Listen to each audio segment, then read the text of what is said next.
Hello and welcome to The Point.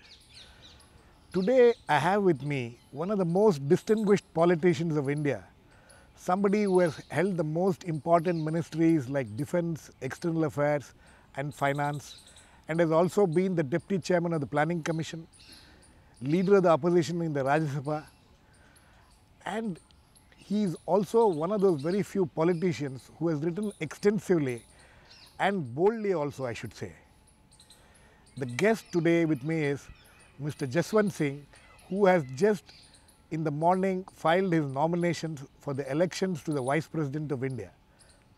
Welcome, Mr. Jaswant Singh. Thank you. It's not easy to take up such a challenge when odds are stacked against you. But still you have decided to offer yourself for the post of Vice President. What is the philosophy behind this decision of yours? I think firstly, if you get deterred by odds, and I can answer this only somewhat autobiographically to illustrate what I mean, because I think my life has, I have always confronted odds that have seemed insurmountable. At a very young age, I was not even 30. I resigned my commission in the Indian Army without a pension, without a gratuity, anything, and with responsibilities. You had two kids? And jumped into politics. Right. And so it's not that this particular occasion is not a jumping into an unknown abyss.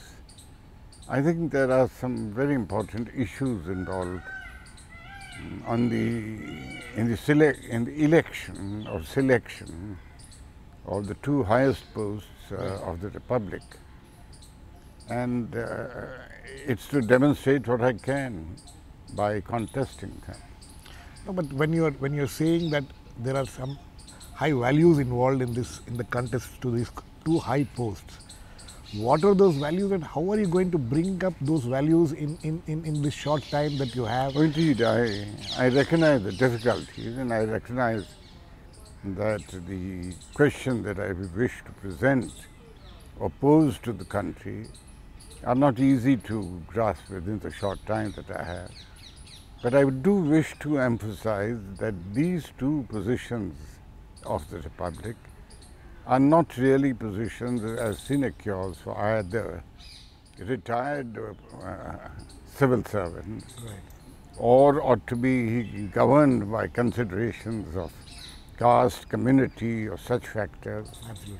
And I'm also of the view that these shouldn't be entirely the preserve or prerogative of a political party or a combination of political parties, as we have witnessed in the recent past. But Mr. Jaswant Singh, in our constitutional scheme of things, the way these two posts, the post of the President and the Vice President, has been designed by our constitution makers, it was evident that the party which is in power and party which is in a majority, especially the Vice President's post, at least in the President's post, you have the entire country's legislators, the MLAs voting there. So there can be, but in the case of the Vice President's post, constitutionally it has been designed in such a way that the ruling party inevitably happens to get this post. Yes, but the Constitution has not so designed the arrangement that whether the Vice President or the President be a kind of a handmaiden to the ruling establishment. I think we need to sit up and recognize, because we have, after all, had the example of Chakravarti Raja Gopalacharya. Now, it is amazing how the width of that person's experience, his differences with the most eminent Congress leaders of those times, his differences with Jawaharlal Nehru. Right. And yet Jawaharlal Nehru makes him the first Governor General of India. And even tried to make him the President of India. Exactly. And then sent him to Bengal as the first. What has happened to us? Where has the the width or the breadth of our understanding and vision gone to? I don't think my contesting will revive all that, Absolutely. but perhaps some of it might be stirred. So you, from your earlier reply, what I can deduce is that you are trying to say that these posts have become some kind of sinecures. Yes, absolutely. I don't want to personalize the Right, or no, I'm not talking explain by individuals. examples, Right.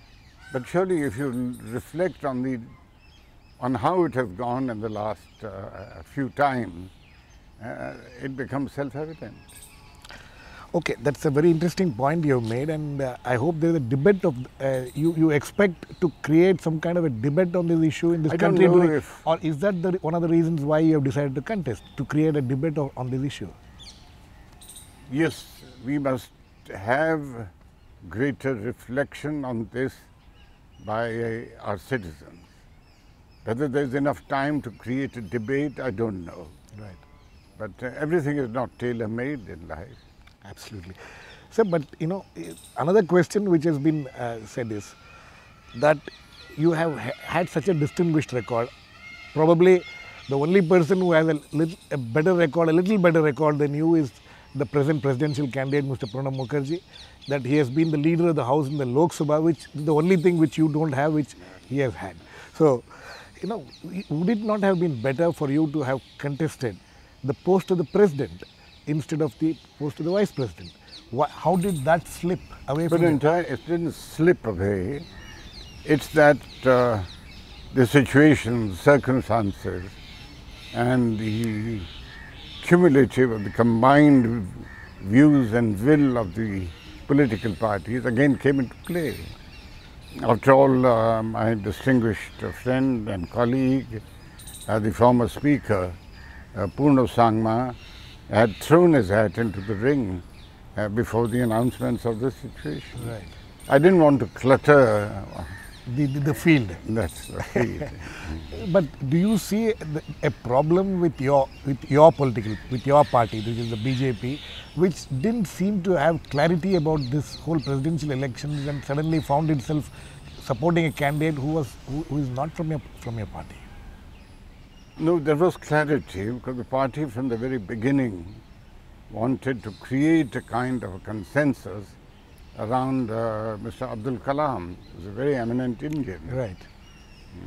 Now he's had a distinguished life. You could argue as to why there should be a repeat. Absolutely. But And having that too after a considered- break of one Yes, term. particularly after a break of one term, and it would be exceptional if you did it. But having considered all these aspects, when it was decided by the leadership of the party, let us give this a try, and let us try and persuade Mr. Kalam. In the meantime, Mr. Sangma had already been announced as a candidate. And so it became a bit crowded, the situation. So you kept away from it. Yes, because there's little point in further clouding the... Anyway, we need to go into a short break now. Please keep watching. We'll continue this discussion with Mr. Jaswant Singh, and there are several other important issues to be discussed.